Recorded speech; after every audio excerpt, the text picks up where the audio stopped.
want to have your case heard while you're in custody? I'm not sure what that means. What that means is that I would issue a warrant for your arrest, and the only way you would be getting drugs would be if you're making them at...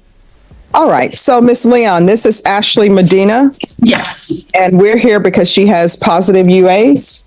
Yep.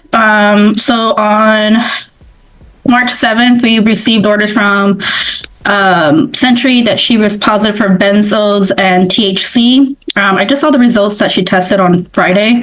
She's also positive again, this time for amphetamines, marijuana, and benzos. All right, so marijuana, the last time I checked, there's no false positive for marijuana. No. So. All right, viewers, pause for a second. We're seeing repeated positive drug tests here. Legally, this isn't just a slap on the wrist. Repeated violations can escalate consequences fast. Imagine the tension in the courtroom right now. The judge isn't just listening, she's already mapping out the next steps. What would you do if you were in Miss Leon's shoes? She did have some prescriptions that she brought in. All right, does she have prescription for marijuana? She does not.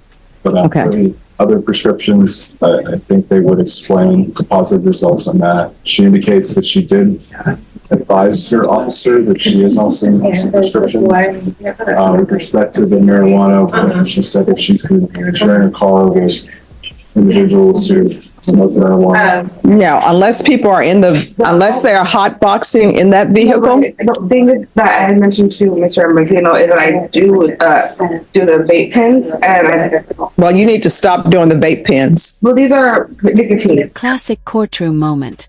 Excuses flying, accountability under the microscope. The judge is not buying the accidental vape story. This is the kind of pushback that can shift the whole tone of the hearing. Fun fact for viewers. Courts often see accidental use claims, but proving them is nearly impossible. And I think that I might have accidentally grabbed one of theirs. No. No. Because that's the only reason I can think of. I haven't partaken in it, and I've been just... No, there's none of this. I'm accidentally grabbing people's vape pen. I'm not accepting it as an excuse. Do you understand? So the question for you is whether or not you... Here's the dramatic pivot. The judge calls out the repeat violations directly. This is high stakes. Repeat infractions often trigger stricter oversight, mandatory treatment, or even jail time. Notice how the courtroom tension builds. Every word counts, and Miss Leon is in a tight spot. Want to have your case heard while you're in custody? I'm not sure what that means. What that means is that I would issue a warrant for your arrest, and the only way you would be getting drugs would be if you're making them at the jail or someone's bringing them in at the jail. No. So we keep getting violations reports for you using drugs. Well, I can assure you from this point forward, you won't be getting these. No, that's what you said the last time, because let me just tell you why I know you said that to me the last time, because this is not the first time you're before me, and I always give people a chance to make corrections. So Last time I wasn't even able to speak to anybody about anything. that's why we're here, because you're speaking about these tests that keep coming up positive. Miss Leon, Yes. what does she need? It's probably substance abuse treatment. She can recommend that. All right, and do you all do the UA hotline? No, we don't. Well, can we do testing? This is the turning point. The court sets clear mandates. Weekly testing, treatment programs, and sober meetings. From a legal perspective, this is the classic combination of accountability plus opportunity for rehabilitation. Audience question. Do you think this approach is fair or too strict? Weekly then? Yeah, she's already testing weekly with us already. All right. And what is your child's grandmother's name? Janie Medina? I'm sorry? Janie Medina? Janie Medina? And what's your child's name? Serafina Santiago?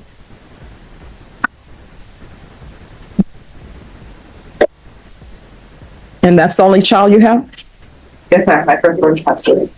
All right, I'm sorry to hear that. So this is what I'm going to do. We're going to continue with drug alcohol testing weekly, with ETG, scram, and I'm going to want substance abuse treatment. Are you all able to pay for that, Ms. Leon, or no? I believe so. I'll have to talk to my supervisor, but I know it is a program that we offer. All right, then we'll waive fees. I'm going to want 90 sober meetings in 90 days. There's to be no unsupervised contact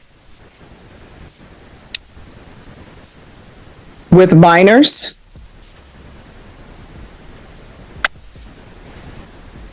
And I'm going to order that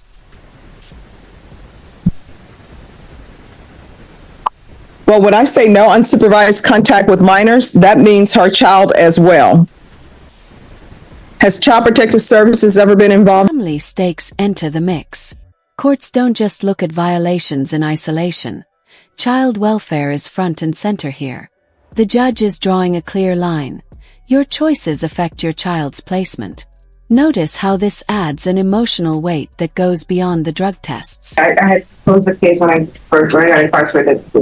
All right, so did they study Miss Janie Medina to see if that was an appropriate placement? She was with her while I was incarcerated, yeah. All right, so Serafina Santiago is to reside with Janie Medina. We all live together. All right, so that means that you just, if you meet some new guy who it seems like the sun and the moon and the stars shine in his eyes, they are supposed to, your child and you are to remain with Janie Medina. And actually, I have no jurisdiction over Serafina Santiago, so I'm just going to say that Ashley Medina is to reside with Janie Medina. So you're not allowed to reside anywhere else. Do you understand? Is there anything else she needs? Ms. Boyd, Judge Boyd, I just talked to my supervisor and she says that the only one that is that fees can be waived is lifetime recovery. All right, then we'll do lifetime recovery. Okay. Final note for viewers. Repeated positive tests will count, no exceptions.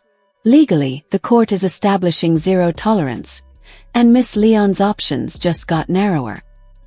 Here's a thought. How do repeated mistakes in small ways snowball into bigger consequences? That's the lesson this courtroom is teaching in real time. She tests positive. Please send the violation report back to me as soon as possible. Yes, ma'am. Is there anything else you need? No. Do not come back here for this. Do you understand? Yes. All right, thank you. I just asked the officer, I guess, maintain a list of her prescriptions such as this test positive. Sure. Oh, no, according to the violation report, none of her prescriptions would give the false positive according to the report that I've received from pretrial services. So they have her prescriptions.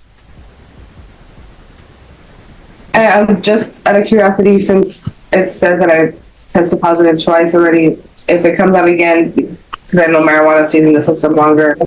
Well, marijuana shouldn't be staying in your system longer if you're just driving around with people. Happened already, I think she said twice. If it happens again and it's coming out of my system, is it still going to count against me? Yes, it is, because you shouldn't have been using anyway. Okay. All right. Is there anything else? All right. Thank you.